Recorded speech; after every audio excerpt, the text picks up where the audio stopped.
Hello पिलामाने आज हम पढ़ा तुम षष्ठ श्रेणी प्रथम अध्याय संख्या मानक जाना तार प्रथम अभ्यास कार्य 1.1 तो आम प्रथम क्वेश्चन कौन देछि ना 8 अंक विशिष्ट सबुठारु सान संख्या रो आरंभ करी परवर्ती 5टी संख्या को उपयुक्त स्थान में कमा व्यवहार करी लिख और सेगुड़िक पढ़। तो प्रथम आम कौन करवा ना 8 अंक विशिष्ट सबुठारु सान संख्या लिखा। 8 अंक विशिष्ट सबुठारु सान संख्या कौन फर्स्ट ये हेडिंग दे दौची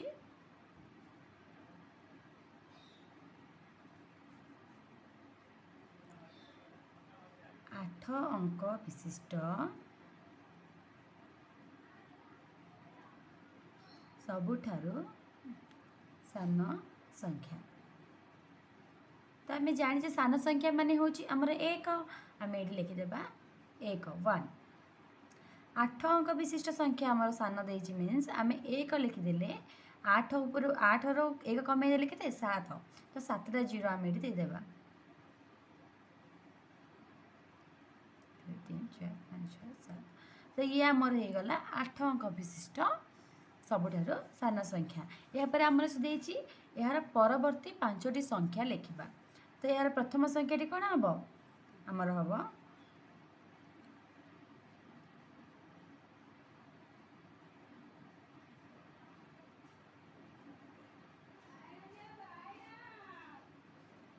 एक कोटी गला आमर ये आमर कौन हो ना 1 कोटी 1 आम या कौन पढ़ा उपयुक्त कमा देवा। प्रथम आम कौन राइट साइड रू आमर 3टा अंक को छाड़ी कमा देवा 1 2 3 तो आम ये गोटे कमा देदेबा।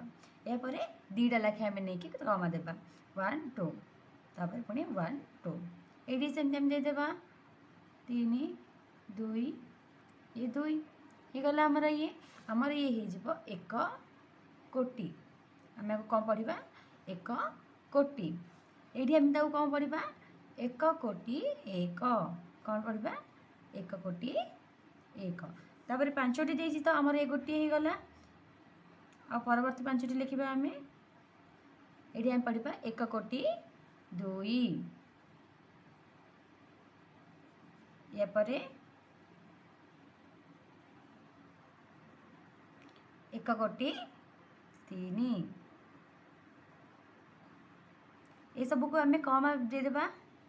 देख ये कमा दे फास्ट लिख तुम मैंने यापर 1 कोटी 4 या भी कमा देदेबा ये 1 कोटी 4 यापर पुणी 1 कोटी 5 या भी कमा देदेबा 3टा आम लिखल 2टा लाखे आम कमा देबा छाड़ी 1 कोटी 5 तो ये है आमर 1 नंबर। यापर आमर 2 नंबर देछि ये गोटे देख गोटे बॉक्स आमर गोटे देछि 9टी घर देछि ये 9टी घर 9टी संख्या देछि से लिखिछि पार्श्वस्थ अंक ग्रिड रो अंक नहीं 5टी 8 अंक विशिष्ट संख्या तैयारी कर से संख्या गुड़िकर नाम संख्या नाम लेख सूचना देछि 15 संख्या नाम होछि 15 अर्थात आम अक्षर लिखापी से आमको देछि। तो आम ये संख्या ग्रिड को लेकिन आम कौन करवा ना 5टा अंक तैयारी करें 8 अंक विशिष्ट 5टा अंक। तो आम देख ये मुझे या रखिदे अलरेडी 5टा तुम जेकोसी संख्या को लेकिन तुम मैंने अंक तैयारी कर मुझे नहीं 1 5 7 4 8 3 2 0 तुम मैंने जेकोसी संख्या को लेकिन तुम यूज कर बास खाली संख्या अलग अलग होता दरकार। तो आम ये प्रथम आम कम कौन ना आम कम यूज करके लिखिदेवा। प्रथम देख मुझे 3टा पूर्व देती 2टा 2टा ये पुणी 3टा 2टा तो आम ए कौन हम ये कम देवा द्वारा कौन हम ना आमको पढ़ापी सहज हम। तो ये कौन हम देख 1 कोटी 57 लक्ष 48,000 320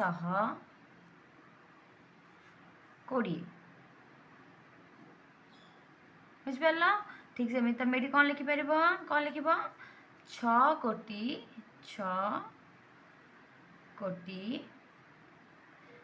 अठचाळीस लक्ष 32,451 ହେଇଗଲା। ଠିକ୍ ସେମିତି ଏଗୁଡ଼ା ଲେଖିବା ଆମେ 5,64,320। तो देख ये आउ दुटा भी लिखिदेची यहीपरि तुम मैंने सब लिखिपर। अच्छा ताहले पिले आज आमर ये टाइप रो तुमको भी होमवर्क किसी दूची तुम यही संख्या ग्रिड को यूज करके आउ 5टी 8 अंक विशिष्ट संख्या लिख। अंक विशिष्ट संख्या लिख और ताहार संख्या नाम लिख। बुझिपार ना आज होमवर्क भी यहाँ आम मझे मुझे देदेची। तो यही होमवर्क तुम मैंने लिखिकी मत कमेंट बॉक्स रे निश्चय जनइब तुम मैंने क्यों संख्या गुड़ा सब तैयारी कर।